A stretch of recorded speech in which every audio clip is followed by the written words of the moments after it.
एक समय की बात है, एक लड़का हुआ करता था 15-16 साल का, जो कि एक एथलीट था। लड़के को हमेशा सक्सेस की भूख रहती थी। उसके लिए सक्सेस का मतलब सिर्फ जीतना था और कुछ नहीं, सिर्फ जीतना, यही उसके लिए सक्सेस के मायने थे।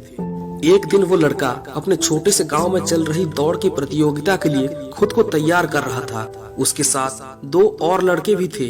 लड़के का गांव में बहुत नाम था, इसलिए उसकी तैयारी देखने के लिए भी लोगों की भीड़ जमा हो गई थी।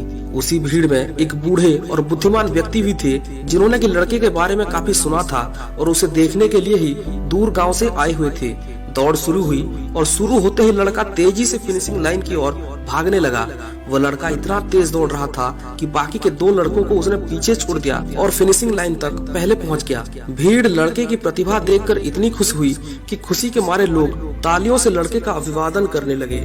लेकिन वो बूढ़ा इंसान अभी भी शांत था। लड़के के लिए उसके चेहरे पर कोई भी भावना नजर नहीं आ रही थी। हालांकि लड़का अपने आप पर गर्व और खुद को महत्वपूर्ण समझ रहा था। तभी एक नई प्रतियोगिता हुई और दो नए चैलेंजर्स लड़के के सामने खड़े हुए। इस बार भी वही हुआ। लड़का तेजी से अपने दोनों चैलेंजर्स को पीछे छोड़ते हुए आगे निकल गया।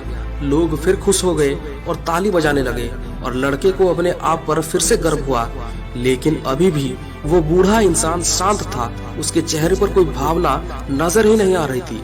एक और रेस, एक और रेस, लोगों की भीड़ ने चिल्लाते हुए लड़के से कहा। तभी वो बूढ़ा इंसान आगे आया और लड़के के सामने दो नए चैलेंजर्स को प्रस्तुत किया।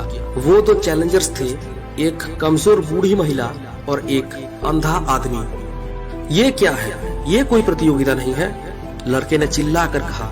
तभी अचानक से बूढ़े आदमी ने कहा, प्रतियोगिता शुरू करो। और प्रतियोगिता शुरू हो गई। लड़के ने भागकर फिनिशिंग लाइन को पार किया और जब उसने पीछे देखा तो वो बूढ़ी महिला और अंधा आदमी अभी तक वहीं खड़े थे। लेकिन लड़का फिर भी अपने हाथों को ऊपर उठाकर दौड़ दौड़ कर अपनी जीत की खुशी मनाने लगा। लेकिन इस बार लोगों ने लड़के का साथ नहीं दिया। सब उस लड़के को खुशी मनाते हुए सिर्फ देख रहे थे। उनके चेहरे पर कोई भावना नजर नहीं आ रही थी।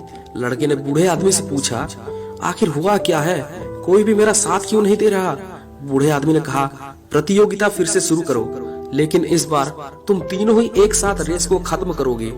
लड़के ने थोड़ा सा सोचा और जाकर वो अंधा आदमी और बूढ़ी महिला के बीच में खड़ा हो गया और दोनों का हाथ पकड़कर फिनिशिंग लाइन की ओर चलने लगा। इस बार लड़का तेजी से भागा नहीं और दोनों का हाथ पकड़कर आहिस्ता आहिस्ता से उसने रेस को कंप्लीट किया। इस बार लोगों का रेस्पॉन्स देखने लायक था। लोगों की तरफ से जो सम्मान अभी लड़के को मिला वो पहले की 2 जीत से भी अधिक था। लड़का खुश, उसको अपने आप पर गर्व हुआ। अब बूढ़े आदमी के चेहरे पर भी मुस्कुराहट थी। लड़के ने बूढ़े आदमी से पूछा, लोग हम तीनों में से किसके लिए तालियां बजा रहे हैं? मैं कुछ समझ नहीं पा रहा हूँ। बूढ़े आदमी ने लड़के के आंखों में देखा और लड़के के कंधे पर हाथ रख के लड़के से बोला, बच्चे, इस रेस के लिए तुमने जो जीता है, तुम्हारे किसी भी रेस में आज तक तुमने वो नहीं जीता होगा। और जहाँ तक लोगों की बात है कि तालियां किसके लिए बजा रहे हैं, तो वो इस रेस के लिए बजा रहे हैं, ना कि किसी जीतने वाले के लिए। हमारी लाइफ में हम देखते हैं कि हम सब भाग रहे हैं, दौड़ रहे हैं, लेकिन किसके लिए? किस चीज के लिए? क्या आपको सक्सेस की भूख है? क्या जीतना ही आपके लिए, आपकी जिंदगी में सब कुछ है? आप किसके खिलाफ दौड़ रहे हैं? अगर आप हमेशा सबके खिलाफ जीतते ही रहेंगे तो जल्द ही ऐसा दिन आएगा कि आपके लिए खुश होने वाला कोई रहेगा ही नहीं, क्योंकि सबको पीछे छोड़कर आप आगे निकल आए हैं। देखिए, आगे निकलना कोई बुरी बात नहीं है। हर इंसान सक्सेस चाहता है, आगे निकलना चाहता है। लेकिन आगे निकलने का ये मतलब नहीं है कि रास्ते में जो भी आए उसे पीछे छोड़कर हम आगे निकल जाएं। हो सकता है कि कोई कमजोर हो, कोई बूढ़ा आदमी हो, कोई जरूरतमंद इंसान हो। क्या आगे निकलने के चक्कर में हम ये भूल जाएंगे कि हमको उनकी मदद भी करनी चाहिए? जरा सोच के बताइए। सक्सेस का मतलब ये नहीं होता कि आप हमेशा आगे रहो और बाकी सब आपके पीछे रहें। सक्सेस का असली मतलब तो वो होता है जब आप सक्सेस की चरम सीमा पर बैठे हो, तो वहाँ पर सिर्फ आप अकेले ही ना हो, आपके दुख और सुख में साथ देने वाले इंसान आपके साथ हो।